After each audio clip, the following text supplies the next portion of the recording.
আউযু বিল্লাহি মিনাশ শাইতানির রাজীম। বিসমিল্লাহির রহমানির রহিম। আল্লাহ পাকের দরবারে জানাই অসংখ্য হামদ। প্রিয় নবী মুহাম্মদ রাসূলুল্লাহ সাল্লাল্লাহু আলাইহি ওয়াসাল্লামের নামে জানাই অসংখ্য দরুদ ও সালাম। প্রাণ ভরে পড়ি সাল্লাল্লাহু আলাইহি ওয়াসাল্লাম। আমরা এমন একটা মাসে হাজির হয়েছি যে মাসের গুরুত্ব রাসূলুল্লাহ সাল্লাল্লাহু আলাইহি ওয়াসাল্লাম বলেছেন, অনেক অনেক মাসের তুলনায় এই মাসের গুরুত্ব অনেক বেশি। তার ভেতরে 10 দিন জিলহজ মাসের প্রথম শুরু থেকে আর 10 দিন পর্যন্ত এর গুরুত্ব আল্লাহর কাছে অসীম। তার কারণ এই 10 দিনের ইবাদত বন্দেগী আল্লাহর দরবারে মঞ্জুর হয়, আল্লাহর দরবারে কবুল হয়ে যায়।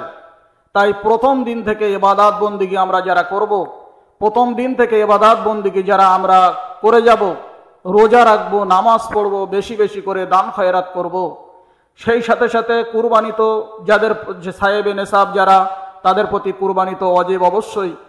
কিন্তু সেই সাথে সাথে আমরা যারা দান সাদকা করব, আল্লাহর কাছে অশেষ নেকি পাবো এই 10 দিন। শুধু তাই নয়, জিলহজ মাস আরম্ভ হলেই অনেকে রোজা রাখে, সেটা অনেক সওয়াবের কাজ। কিন্তু তার ভেতরে একটা রোজার কথা আমি আপনাদের উল্লেখ করে দেই। বিশ্বনবী মুহাম্মদ রাসূলুল্লাহ সাল্লাল্লাহু আলাইহি ওয়াসাল্লাম বলেছেন যে আল্লাহর কাছে প্রথম 10 দিনের আমলের চেয়ে অধিক প্রিয় কোনো আমল নেই। বুখারী শরীফের হাদিস এটা। রাসূলুল্লাহ সাল্লাল্লাহু আলাইহি ওয়াসাল্লাম আরো ইরশাদ করেছেন, 10 দিনের মধ্যে প্রথম 9 দিনে রোজা রাখা মুস্তাহাব, সুন্নত, অর্থাৎ সওয়াবের কাজ। কিন্তু এর ভিতরে বিশ্বনবী মুহাম্মদ রাসূলুল্লাহ সাল্লাল্লাহু আলাইহি ওয়াসাল্লাম একদিন রোজা রাখার কথা বলেছেন। সেই রোজাটা যদি আমরা রাখতে পারি, সেই রোজাটা যদি আমরা করতে পারি, সেই রোজাটা যদি আমরা সঠিকভাবে আদায় করতে পারি, বিশ্বনবী মুহাম্মদ রাসূলুল্লাহ সাল্লাল্লাহু আলাইহি ওয়াসাল্লাম ইরশাদ করেছেন, এই রোজার বিনিময় আগামীতে 1 বছর এবং পিছনে 1 বছর, এই 2 বছরের নেকি আল্লাহ পাক, রোজা রাখার নেকি আল্লাহ পাক তার আমল নামায় দান করেন। সেটি কোন দিন, সেটি কোন রাত, সেটি কোন সময়? বিশ্বনবী মুহাম্মদ রাসূলুল্লাহ সাল্লাল্লাহু আলাইহি ওয়াসাল্লাম বলেছেন যে এই রোজাটা যদি তোমরা রাখো, একজন হাজীদের মতন সব তোমার আমল নামায় লেখা হবে।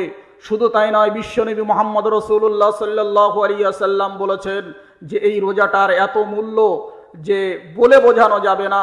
তার কারণ আল্লাহ পাক রব্বুল আলামিন এত খুশি হয়ে যায় এই দিন রোজা রাখলে যে আসমান এবং জমিনে যত চিজ এবং বস্তু আছে সবাই তার জন্য দোয়া চাইতে থাকে, আল্লাহর ফেরেশতারা তার জন্য দোয়া চাইতে থাকে। আল্লাহ পাক রব্বুল আলামিন তার ওসিলা, তার এই রোজার ওসিলা করে তামাম জীবনের গুনাহ মাফ করে দেয়। শুধু সবচাইতে খুশির সংবাদ হলো বিশ্বনবী মুহাম্মদ রাসূলুল্লাহ সাল্লাল্লাহু আলাইহি ওয়াসাল্লাম বলেছেন যে 1 বছর পিছনে এবং আগামী 1 বছর, এই 2 বছরের রোজা রাখলে যে সওয়াব হয় সেই সওয়াব তার আমল নামায় দেওয়া হয়। সেটা কোন দিন? 9ই জিলহজ আরাফার দিন।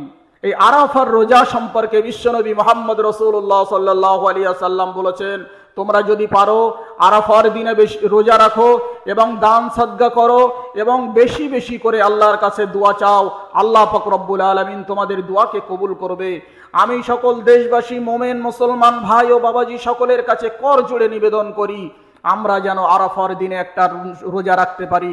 রোজা তো আমরা সারা বছরই রাখি, কিন্তু যদি আরাফার দিনে একটা রোজা রাখি তাহলে আল্লাহ পাক রব্বুল আলামিন 2 বছর রোজা রাখার সওয়াব আমার আপনার আমল নামায় দিয়ে দেবে। শুধু তাই নয়, বিশ্বনবী মুহাম্মদ রাসূলুল্লাহ সাল্লাল্লাহু আলাইহি ওয়াসাল্লাম বলেছেন আল্লাহ তামাম জীবনের গুনাহ খাতা মাফ করে দেবে।